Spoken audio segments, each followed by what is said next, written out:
In the words of the crackhead lady who occasionally comes and screams outside my window at 3 a.m., "Hey, why that there do that like that?" And after she throws and smashes some glass bottles on the street, followed by my neighbors calling the cops on her, I start thinking to myself, there is a sort of depth and profoundness to her statement. Because sometimes when you look at the map of the world and you look at regions, sometimes they don't really make any sense, and you really do wonder, why does that there do that like that? For example, this is Bemidji, Minnesota, my home state. But we're not here for Bemidji. This is where our journey begins for our side quest. We are gonna visit one of the strangest border anomalies in all of the USA. Backstory, the US and the UK were trying to figure out what the border was going to be between the two nation states. They agreed it would be the northwest angle of the Lake of the Woods, and then they would cut back down to the 49th parallel. The problem with that is there was a chunk of land that would be cut off from the northwest angle of the Lake of the Woods, and the only way to get there is to cross through Canada and then cross back into the USA. It is a complete detached exclave of the USA within Canada. And today, I am here accompanied by my buddy Nate, who joined me on my Zimbabwe trip. A pretty last-minute decision, but it's a pretty crazy adventure. Canada, 10 miles, northwest angle 53. We're close! Yeah, this is just what I do. I mean, I do the border thing, okay? I'm the border guy. You travel with me, you're gonna see some weird border eventually. Leaving the United States. Oh, yep, that says Canada. Northwest angle. Follow the unpaved road. Oh boy, yeah, I'm gonna have to clean the car. Welcome to the United States. Welcome to Northwest Angle. You are entering the Northwest Angle, Minnesota. Okay, so here, let me just explain. They agreed that the northwest part of the lake would be the border, which is over there somewhere. So they cut all the trees down due south to the 49th parallel. Down there is the 49th parallel somewhere. This is the actual marker of the border between the USA. So right now, Canada, USA, Manitoba. You can stand right on the border, but here's the thing. There's no border control. You have to report yourself when you drive in 8 miles further. Also, when you enter this place, it's part of Red Lake Reservation. So you're not just entering the USA, but you're also entering a reservation. So keep that in mind. Canada, USA. Right when you come into Northwest Angle, due to sightings in this area of a creature resembling Bigfoot, this sign has been posted for your safety, because they got Bigfoots here. And that's just one of the strange geographic anomalies you can find in the world. Here are some of the world's top most interesting geographic anomalies. Let's have a Geogra talk. Hey everybody, I'm your host Barbs, and oh my gosh, golly gee, Jiminy, Christmas on a stick, what have we here? I am wearing a Geography Now t-shirt, and I also have this Geography Now drawstring bag, both items of which you can get at the Geography Now shop at geographynow.com. We have a lot of cool items, a lot of cool new updated items. Get the merch, I don't care what you do with the merch, do whatever you want, it's your life, and as I always say, it's not selling out if it's your brand.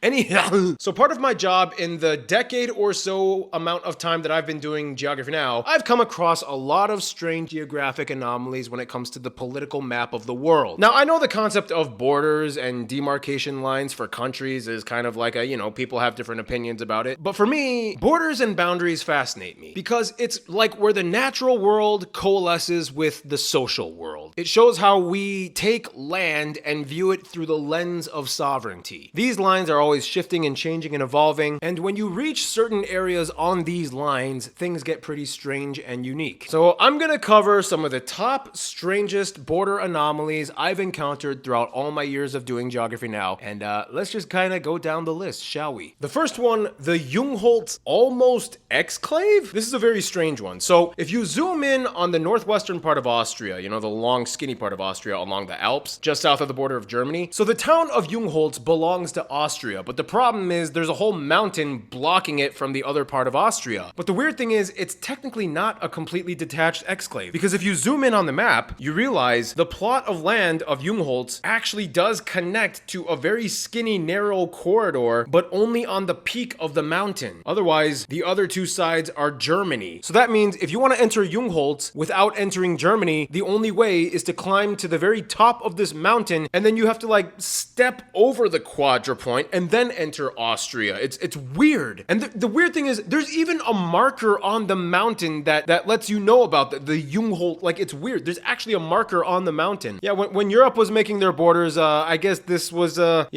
thing that happened. So cheers to you, Austria. Next one, the Satse boot. If you go to Estonia and you zoom into this area, you'll realize there's a very strange panhandle anomaly. There's a part of Russia that juts into Estonia, but there's a road that crosses through it between the two parts of Estonia. Once you enter this road, known as the 178 road, you will notice on the signs, it says in all English, Estonian, and Russian, you are permitted to drive through, but you are not allowed to stop your car and you must continuously drive through the road. And on each side of the road are fences, and you see the border posts between Russia and Estonia. Walking and bicycling down this road is prohibited. You are only allowed to drive and you cannot stop your car. Now in 2005, Estonian and Russian foreign ministers did make an agreement to possibly transfer the land of this boot over to Estonia for some other plots of land in Estonia to Russia. However, as of today, nothing has actually been enacted and it still remains the way it is. So you can check this place out in Estonia, just don't get out of your car. It's weird. It's weird. Next up, the Irish N54 UK A3 road. So if you know anything about the island of Ireland, it's split up between the Republic of Ireland and Northern Ireland, which is a UK, some people consider a constituent country, some people consider a region, whatever you call Northern Ireland, it's the UK, okay? Anyhow, if you zoom into the area of Monaghan County, you'll see that the border lines get a little weird and choppy, and it just kind of cuts arbitrarily through all these farmlands, right? Well, in order to cross through all of these random borders, you need to go across the main road. So this road crosses the border and changes its name 5 times. It goes into Ireland, and then it enters the UK, and then switches to the A3, and then it crosses the border back into Ireland, and then changes back to the N54, and then it crosses again and again, and then it does it 5 times. So you take this one road, you are crossing an international border like 5 times. Now, of course, if you don't know anything about your Northern Irish history, basically the Good Friday Agreement said that like these borders will pretty much there's going to be no checkpoints. You can pretty much just cross all these roads, whatever. And the people in these areas are allowed to, by law, they can choose either Irish or UK or both Irish and UK citizenship. The membrane between the two nations is very transferable in Northern Ireland and Ireland, although people still have their opinions on the whole situation. Basically, they're trying their best to cooperate without making things too awkward and aggressive. Although, like, just, I don't know, Irish people have their opinion on this thing, British people have their opinions, just, it's a mess, but it's trying to move forward with as little mess as possible. But this one road is so funny because it changes its name like every few kilometers. So there you go. Next one, the V and Grand Popo in Togo. This is one that kind of hits close to my heart because I actually experienced these. So if you look at Togo, if you zoom in, there are 2 sections that make absolutely no sense and it's really weird. First of all, close to the capital of Lomé, you zoom in and you notice there's a long stretch of beach that Benin just kind of went yoink and took all for themselves. And you're like, why does Benin have that? Why couldn't it just be Togo's? It's like right there next to the capital of Lomé. Why does Benin have to cut in and take this section? That area is called Grand Popo. According to what I was told from the locals, there was some kind of legislative leader in Benin who had a girlfriend or a mistress in Grand Popo. So after independence from France, these countries were, refiguring out the borders between them, and the government leader in Benin decided to take Grand Popo just so he could see his girlfriend all the time. That's what I was told. I don't know how legit that story is, but that's what I was told by the Togolese people. Anywho, and the other thing about Togo is if you go up to the north, which by the way takes a long time, like it's a small country, but it takes like 13 hours to drive up there. Oh my goodness. This was one of the most amazing, cool things I've ever seen in my life. You go up to the northern part of Togo, right by the city of Sinkase. There's like a Togolese side and a Burkina Faso side. If you go to the border by Burkina Faso, you have to cross over into Burkina Faso to see this. So if you don't have a Burkina Faso visa, then you probably won't be able to do this, which may be a little complicated now considering the whole AES thing that just happened recently. I don't know how it works out, but, or you could kind of do what I did and just like be very nice to the border guards and ask them if they could help escort you and blah, blah, blah. But if you can't do that, you're going to need a Burkina Faso,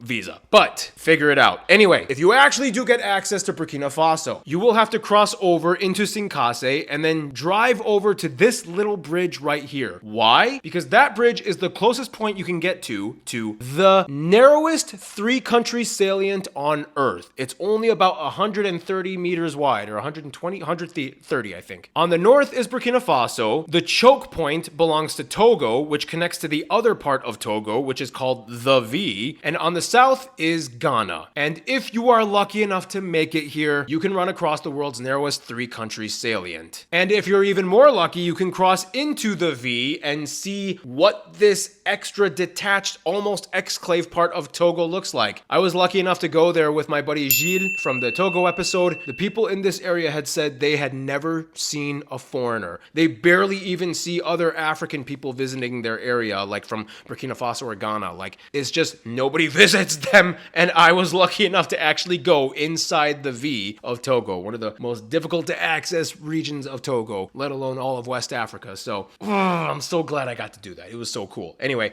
Togo. Next up, the Hat Lek skinny finger of Thailand. So if you look at the border between Thailand and Cambodia, you notice there's a very strange thing happening along the coast. If you zoom in just a little bit south in the Trat province, you'll see that a lot of the coastline belongs to Thailand, but it's very narrow. At its skinniest point, I believe it's only like 300 meters wide or something. There's even a sign that says like the narrowest part of Thailand, and you can literally just like see Cambodia on the border, like all that. It's actually a tourist spot. The reason this exists is because of the Franco-Siamese treaties that were signed in the early 20th century. Basically, Thailand, known as Siam back then, gave French Indochina land, which would then become part of Cambodia, and in exchange, France decided to allow Thailand to have the long stretch of beach coastline. But like, only the coastline and nothing inland. Nonetheless, they took it, and yeah, today it's just a very unique border anomaly that exists between Thailand and Cambodia. One road passes through it, there's beaches, there's markets, there's small towns, but it's only a few kilometers wide, at the narrowest, only 300 meters. Thailand and Cambodia. Next up, Belgium's Venbanwe tracks. Belgium is an absolute goldmine when it comes to like border anomalies and administrative division anomalies. But anyway, the one thing everybody knows about Belgium, obviously, is the town of Barrel-Nassau. And you know, this is an interesting one. I actually went there a few years ago, and it was pretty cool. Like, you actually see the borders crossing through buildings, and it's been that way for centuries because of like a treaty between the noblemen that used to live in that area. They exchanged plots of land, and then centuries later, I guess they didn't realize that somebody would build a building that would cross through the borders or whatever. Barrel-Nassau is cool. That's everybody knows about that one. But that's not what I'm referring to in this part. What I'm referring to is the Venbanwe. So if you zoom in on the southeastern part of Belgium bordering Germany, you'll notice that something looks weird on the map. There are these detached plots of land that belong to Germany, but they're separated by a small little skinny path. This is known as the Venbon train track. The train track and the narrow areas around it belong to Belgium, but they cut through Germany, which creates 5 new plots of detached land. So that means you can be in Germany, cross over to a train track for about 10 meters, and then enter back into Germany. Or you could follow the train track for God knows how long and never even enter Germany, as Germany is on either side of you. And the smallest of these 5 enclaves is just like a single farm with a single house on it. But the thing is, like, it doesn't really matter because this is like the German-speaking community area of Belgium, so it's like these people, they don't really care. They're all just like German speakers, and they all get each other. It's like they don't really have any. To them, this really means nothing. But yeah, it's like a train track in Belgium is the reason why there are 5 very small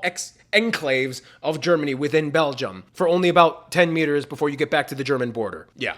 And finally, in the UAE, you can find the world's only second-order enclave. That is a piece of the UAE inside of Oman, which is also enclaved within the UAE. You know, it looks kind of like a little bullseye on a target, you know, like a small, larger ring, you know, inside a country. It's a piece of a country inside another country, inside another country. That doesn't happen very often. In fact, the last time that happened was between India and Bangladesh, but then they exchanged the plots of lands to get rid of all these enclaves and exclaves. So if you are intrepid enough, you can actually do this. And I actually did this. So if you go to the UAE and then you drive into the mountainous regions of Sharjah, you can follow this path that will take you to the world's only second order enclave. Why does this enclave exist? Well, it has to do with like the ruling tribal areas of the Arabian Peninsula. Basically, there was a tribal community in the town of Nawa that was loyal to the Sharjah Emirate in the UAE. But encircling them were the people in the Madha area whom were loyal to Oman. So you had Sharjah loyal people inside an area surrounded by the Omani people that were loyal to Oman, but then all surrounding the Omani people were people that were loyal to Sharjah. So inevitably they had to draw the map like this and let the Nawa people have their own little small community within the Madha enclave of Oman within the larger section of the Sharjah Emirate people. And today there is a road that you can drive that goes through each of these enclaves. And when you cross over into them, there are actual markers. Like you can pass by them and there's like a little, what do you call it? Like a little obelisk thing. It says like Emirates and there's another one. And like right when you enter Madha, you see that there's like Omani flags and there's like the Omani Sultan on images and pictures. And